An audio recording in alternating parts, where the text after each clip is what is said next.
Assalamualaikum warahmatullahi wabarakatuh. Kembali lagi di Red Channel. Untuk kisah kali ini ada sebuah cerita tulisan dari Bree Story. Untuk cerita yang akan saya bawakan kali ini, sebuah kisah yang berjudul Kota Tak Kasat Mata di Selatan Jawa. Sebelum kita lanjut ke ceritanya, tekan tombol like video ini dan jangan lupa tekan tombol subscribe channel ini. Nyalakan juga lonceng notifikasinya agar tidak ketinggalan cerita lainnya dari channel ini. Dan seperti apa untuk kisah kali ini? Langsung saja kita ke ceritanya. Aku dan Virgo akhirnya menyerah. Kami sudah gak kuat menahan ngantuk. Asri, kita istirahat sebentar ya. Aku ngantuk banget ini. Virgo juga kelihatannya. Aku bilang begitu. Setelah menghentikan mobil di pinggir jalan, di dekat sebuah gapura yang ukurannya cukup besar, kelihatan seperti jalan masuk ke satu pemukiman atau malah kota kecil. Gapura ini agaknya merupakan satu-satunya bangunan yang kami temukan sepanjang beberapa puluh menit perjalanan sebelumnya. Aku sempat memperhatikan sebentar. Gapuranya berbentuk dua tembok tinggi, berwarna gelap namun masih kelihatan jelas. Iya mas, gak apa, istirahat aja dulu. Daripada kenapa-kenapa kan? Asri bilang begitu. Ya sudah, ku rebahkan kursi supaya gak terlalu tegak. Cari posisi enak untuk terlelap sejenak. Niatnya seperti itu. Tapi sebelum terlelap, sekilas aku melirik jam tangan, menunjuk angka pukul 1. Aneh, padahal seringkali lebih dari jam-jam 1 malam, aku masih kuat berkendara. Tapi kali ini lelah dan kantuknya nggak terkira. Sekali lagi aku menoleh ke kursi sebelah. Virgo malah sudah nyenyak tanpa basa-basi. Asri, dia masih duduk tenang di belakang. Sepertinya masih terjaga. Aku nggak bisa melihatnya dengan jelas karena kabin dalam keadaan gelap. Setelah semua itu, akhirnya aku terlelap. Langit yang awalnya gelap berubah jadi jingga kemerahan. Pemandangan yang tadinya nggak kelihatan, sekarang sudah mulai terlihat jelas. Sudah bukan malam lagi, sudah terang. Tapi bukan terang tengah hari bolong. Malah terasa seperti sore menjelang malam. Memperhatikan sekeliling, pepohonan rapat jadi pemandangan yang terlihat. Aku nggak bisa melihat lebih jauh karena tertutup pepohonan itu. Mengucek-ucek mata sebentar. Aku terus memperhatikan semuanya, sambil berusaha mengumpulkan nyawa karena baru saja terjaga. Syukurlah udah bangun. Suara asih dari luar mengagetkanku. Sebelum tidur tadi, jendela memang sengaja aku buka sedikit. Asri berdiri persis di samping jendela. Jam berapa deh ini? Kamu dari mana, Sri? Tanyaku. Udah jam 10, Mas. Ini aku baru banget datang. Tadi jalan kaki sebentar ke rumah teman yang agak jauh dari sini. Walau masih belum sadar sepenuhnya, tapi aku mulai mudeng semuanya. Ini sudah jam 10 pagi. Berarti kami tertidur kurang lebih 9 jam. Kok lama banget? Wah, udah sore ternyata. Lama banget kita tidur, Fer. Buset deh. Virgo ikut bangun juga. Belum sore, masih jam 10. Aku menimpali. Tetap aja kita masih lama banget tidurnya. Gila lo ya, kenapa nggak bangunin aku sih? Lah, aku aja baru bangun. Ya udah, jalan lagi yuk. Udah seger nih kan? Ya sudah, kemudian kami memutuskan untuk segera melanjutkan perjalanan. Tentu saja, harus menuju rumah Asri terlebih dahulu. Lalu kemudian baru lanjut lagi menuju Lumajang. Asri, ini nggak nyasar nih? Tanyaku. Nggak mas, bener kok. Aku melirik sedikit. Asri tersenyum tipis. Sumringah bahagia terlihat di wajahnya. Tenang aja, gak lama lagi masuk perkotaan, gak akan sesepi ini, ucap Asri lagi. Ingat dua tiang besar berbentuk gapura yang aku ceritakan tadi? Ternyata Asri menuntun kami untuk masuk melintas melalui gapura itu. Asri bilang itu adalah gerbang masuk ke kota tempat tinggalnya.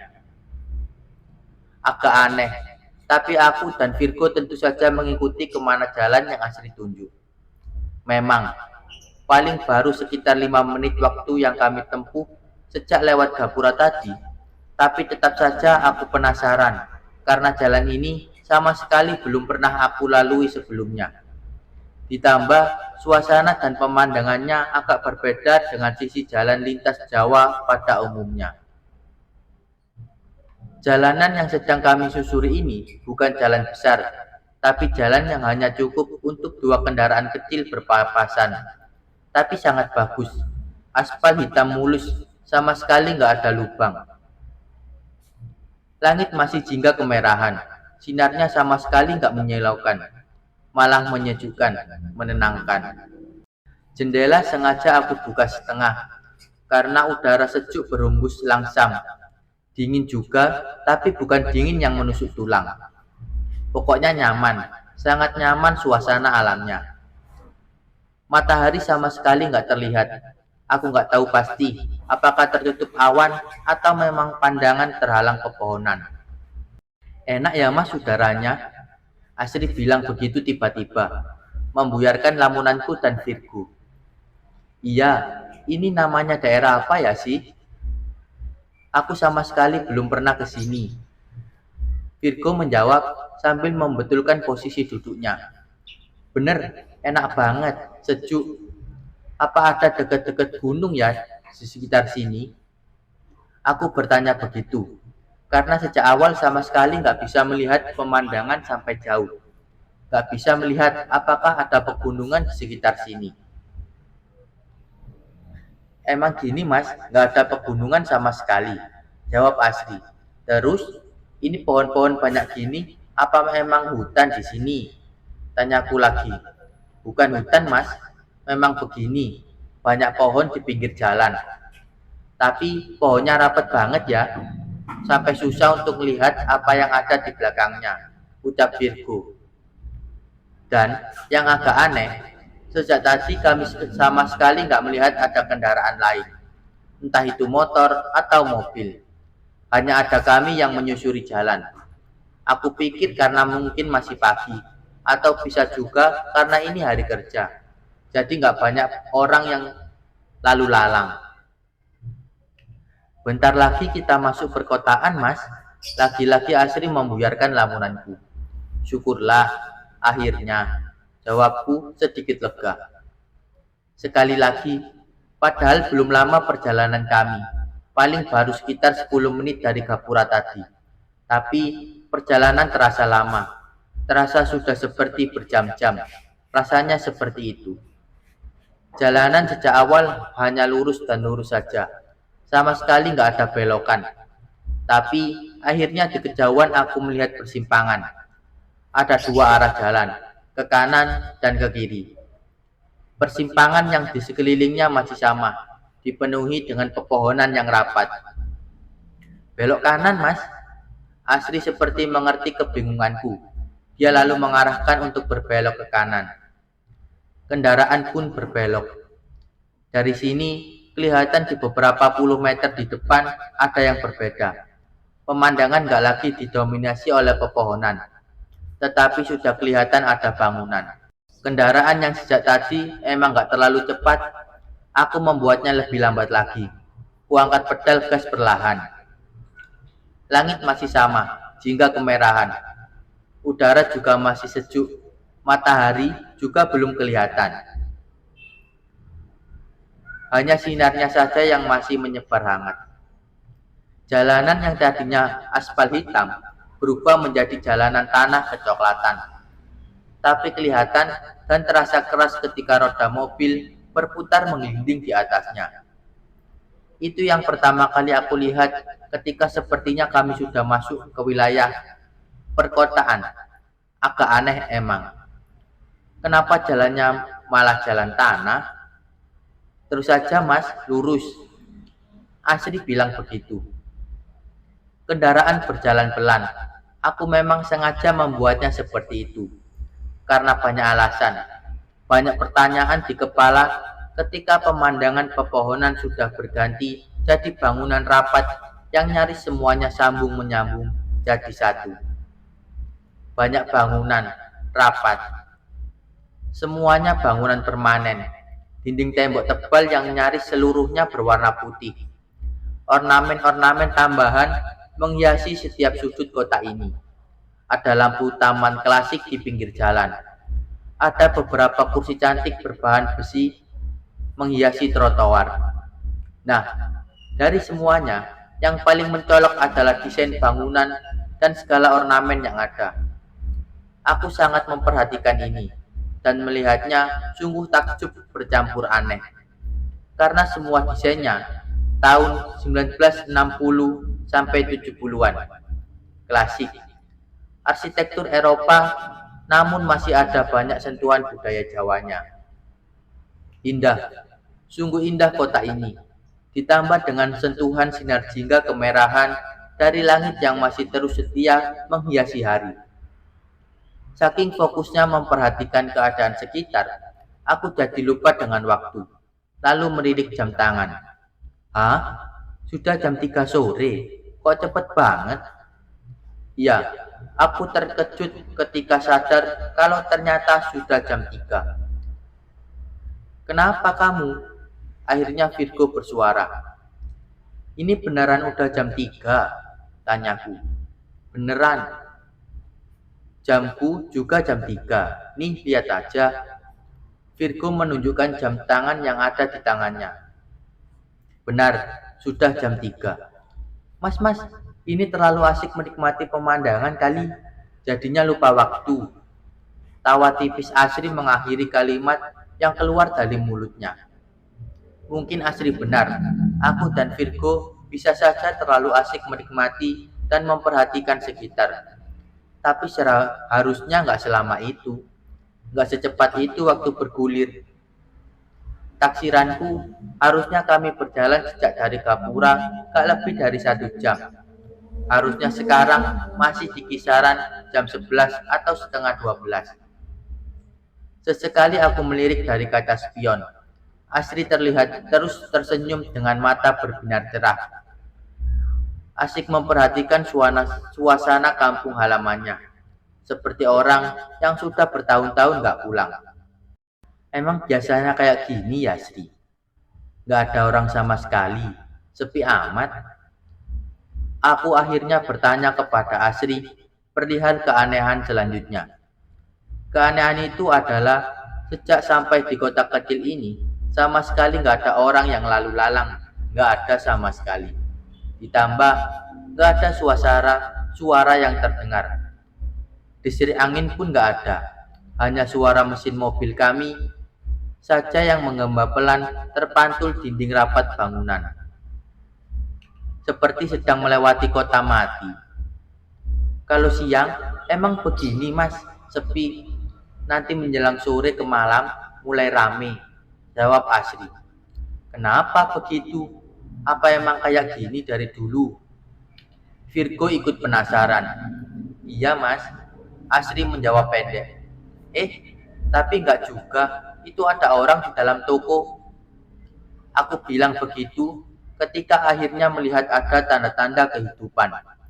Di salah satu bangunan berbentuk toko, aku melihat ada pergerakan orang beraktivitas di dalamnya. Di dalam bangunan agak gelap, jadi yang aku lihat hanya berbentuk siluet. Berikutnya, beberapa kali aku melihat aktivitas yang sama pada bangunan yang berbeda. Ya begitu, sepertinya warga kota ini aktivitasnya di dalam ruangan. Sama sekali nggak ada yang kelihatan bergerak lalu lalang di luar. Jadinya jalanan kota sangat sepi. Nanti, di depan belok kiri ya mas, Asri bersuara. Benar yang Asri bilang, nggak jauh di depan terlihat ada persimpangan ke kiri dan ke kanan. Aku ikuti arahan Asri. Selanjutnya, setelah berbelok, suasananya tetap sama. Masih berjajar bangunan desain klasik yang berjajar rapat satu sama lain. Pemandangannya sama persis. Masih lambat aku melajukan mobil. Semakin lambat karena semakin banyak pertanyaan di kepalaku. Jalan kembali lurus. Aku mengikutinya terus. Dengan pemandangan dan suasana yang nyaris sama. Masih juga, beberapa kali aku melihat pergerakan warga yang beraktivitas di dalam bangunan, entah itu toko atau rumah. Aku dapat melihatnya dari jendela mereka. Ya tentu saja aku masih melihat mereka dalam bentuk siluet, nggak jelas. Oh iya, kenapa aku bisa melihat mereka? Karena jarak jalanan dan bangunan cukup dekat. Hanya dipisahkan oleh trotoar yang lebarnya kira-kira 3 meter. Kira-kira beberapa belas menit kemudian, aku melihat di kejauhan kalau bangunan yang berbaris ini akhirnya ada ujungnya. Itu udah ujung kota, Sri, tanyaku. Oh iya mas, rumahku memang di ujung itu, sebelah kiri jalan. Asri jawab begitu. Sekali lagi, aku melirik kaca spion. Pada saat itu, aku melihat kalau mata Asri berkaca-kaca, seperti menahan tangis, namun terlihat bahagia. Aku berpikir, mungkin karena Asri terharu, bahagia akhirnya bisa pulang setelah sekian lama. Rumah yang ini, Sri? Iya mas, jawab Asri. Aku lalu memarkirkan kendaraan tepat di depan rumah yang letaknya memang di paling ujung. Setelah rumah ini, kembali yang ada pepohonan rapat, persis seperti pemandangan ketika datang sebelum masuk kota tadi. Sama dengan bangunan lain di kota ini, rumah Asri juga bentuknya berdesain kuno, seperti bangunan Eropa zaman dulu. Setelah turun dari kendaraan, Asri mengajak kami untuk langsung masuk ke rumahnya. Aku dan Virgo masih dengan banyak pertanyaan di kepala, mengikuti Asri dari belakang. Lalu kami masuk ke rumah yang kalau dari luar terlihat besar. Sebentar, ternyata ketika sudah malam, di dalam, aku melihat rumah ini ternyata nggak besar-besar amat. Nggak sebesar ketika dilihat dari luar, tergolong kecil malah. Ketika baru masuk, kami langsung menemui ruang tengah. Ada kursi sejenis sofa, dengan meja panjang di depannya. Ini bapakku mas. Asri memperkenalkan kami dengan seorang lelaki yang ketika kami datang sudah ada, duduk di ujung sofa. Ya, itu ayahnya Asri, lelaki berumur 50 tahunan, mengenakan batik lusuh bercelana hitam. Kami bersalaman, Virgo juga. Sempat kaget karena tangan bapak ini terasa dingin sekali, seperti es. Setelah itu, kami dipersilahkan duduk. Selain si bapak, ada anak kecil yang sejak tadi sudah berdiri di pintu yang menuju belakang. Anak perempuan ini rambutnya pendek, wajahnya terus tersenyum dari sejak kami datang. Ini adikku mas, akhirnya Asri memperkenalkan.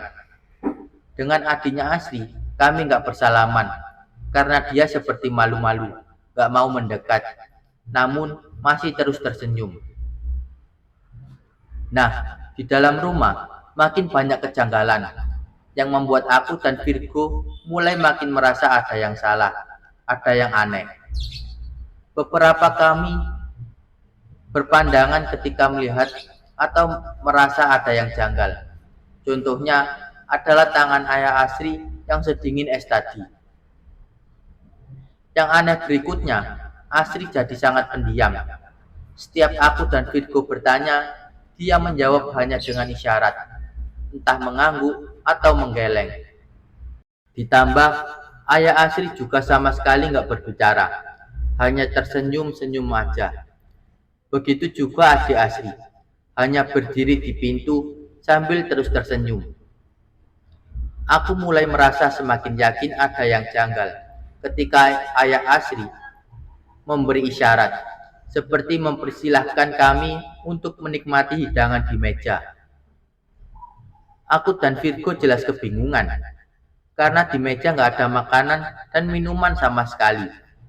Yang ada hanya beberapa piring dan gelas yang dalam keadaan kosong. Vero, berbisik Virgo memanggilku, sambil jarinya menunjuk ke jam di tangannya. Aku mengerti isyarat itu, lalu melirik ke jam tanganku sendiri. Astaga, ternyata sudah jam setengah 7. Kok bisa secepat itu? Perasaan baru sebentar kami di rumah ini. Tapi kenapa tiba-tiba sudah malam? Aku dan Virgo lagi-lagi saling berpandangan. Ada yang gak beres. Sementara Asri, ayah serta adiknya tetap berada di tempatnya masing-masing. Gak ada pergerakan. Yang mengerikan, mereka semua terus tersenyum dengan ekspresi kosong. Siapa sebenarnya Asri ini? Itu pertanyaan yang ada di kepala. Masih sangat kebingungan. Aku melihat kalau Virgo tiba-tiba memandang keluar rumah. Melalui jendela ruang tengah yang sejak tadi memang sudah dalam keadaan terbuka. Tentu saja aku langsung ikut melihat keluar. Di luar sudah gelap. Gak ada lagi terang jingga kemerahan yang kami lihat seharian. Gelap malam. Jalanan kota hanya diterangi lampu taman yang berdiri di trotoar. Lampu ini gak terang menerangi, namun cahayanya redup masih bisa membantu kami untuk melihat keanehan selanjutnya. Apa keanehan selanjutnya? Tadi aku sudah ceritakan, kalau jalanan kota sangat sepi. Gak ada orang yang terlihat sama sekali. Tapi anehnya, setelah hari sudah berganti malam, satu persatu mulai ada orang lalu lalang. Benar seperti apa yang Asri bilang tadi. Kota ini akan mulai ramai ketika malam tiba. Cukup lama, aku dan Virgo melihat dan memperhatikan luar. Seperti terhipnotis, terus-terusan seperti itu. Sampai ketika lamunan kami akhirnya terhenti ketika melihat ada sesuatu yang menyeramkan.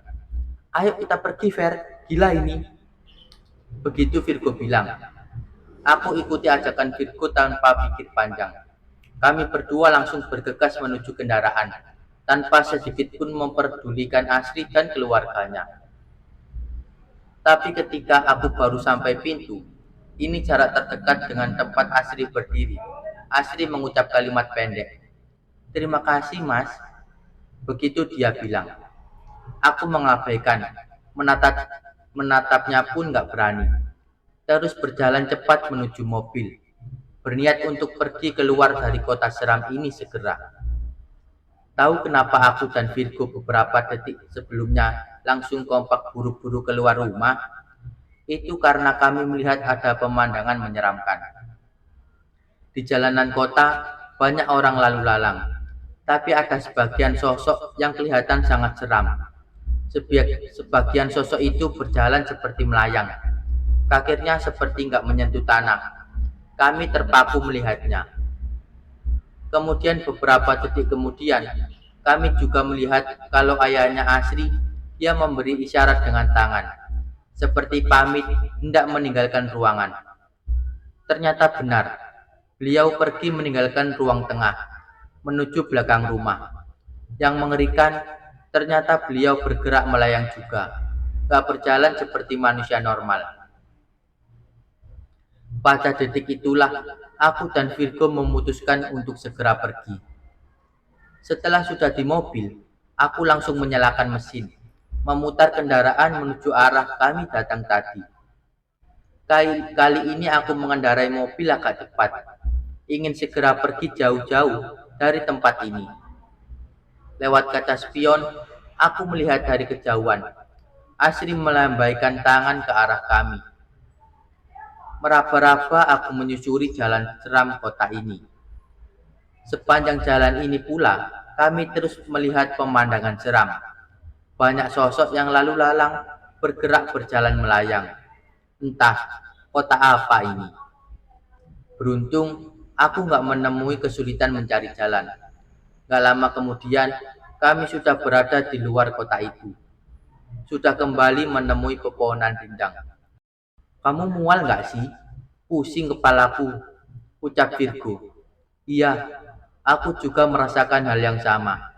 Tiba-tiba aku merasa nggak enak badan teramat sangat.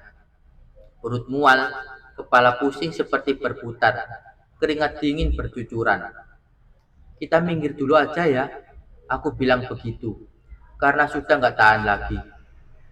Setelah mobil sudah terparkir di pinggir jalan, aku merebahkan tubuh. Kemudian nggak ingat apa-apa lagi. Vero, bangun Ver, Ver, bangun. Suara Virgo membuat aku terbangun. Aku terjaga, seperti baru sadar dari pingsan. Kepalaku masih pusing, baju basah keringat, masih terasa mual juga. Suasana di luar masih gelap, sangat gelap. Aku lalu memperhatikan sekitar. Ternyata kami sudah berada kembali di tempat yang sama. Tempat parkir di dekat gapura besar yang Asri bilang merupakan gerbang masuk ke kota asal dia. Kami kembali ke awal, tapi tanpa Asri. Nggak ada Asri. Jam berapa ini? Tanyaku. Jam setengah dua, jawab Virgo. Masih jam setengah dua dini hari. Ternyata hanya setengah jam yang lalu ketika aku, Virgo, dan Asri memutuskan untuk istirahat sejenak. Ayo kita cabut ah, gila, ini serem banget. Aku bilang begitu sambil menyalakan mesin mobil. Asri gimana? Tanya Virgo. Asri bukan orang, jawabku. Lalu kami buru-buru pergi dari tempat itu, melanjutkan perjalanan menuju Lumajang. Jadi begini awal ceritanya. Sebelumnya, aku kenal Asri karena kami tinggal di tempat kos yang sama. Kebetulan aku anak baru sebulan tinggal di situ. Sedangkan Asri katanya sudah lama kos di situ.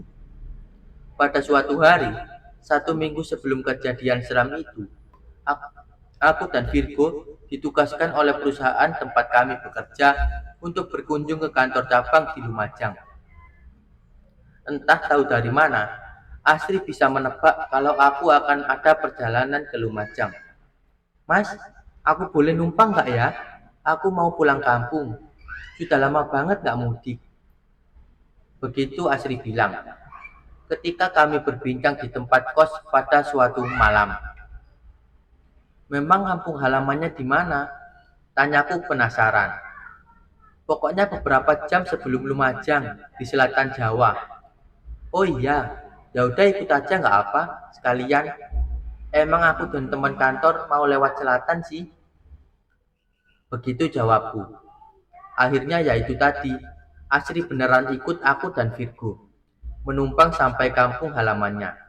Di sebuah kota kecil, nan menyeramkan. Setelah kejadian misterius itu, aku nggak pernah lagi melihat Asri di tempat kos.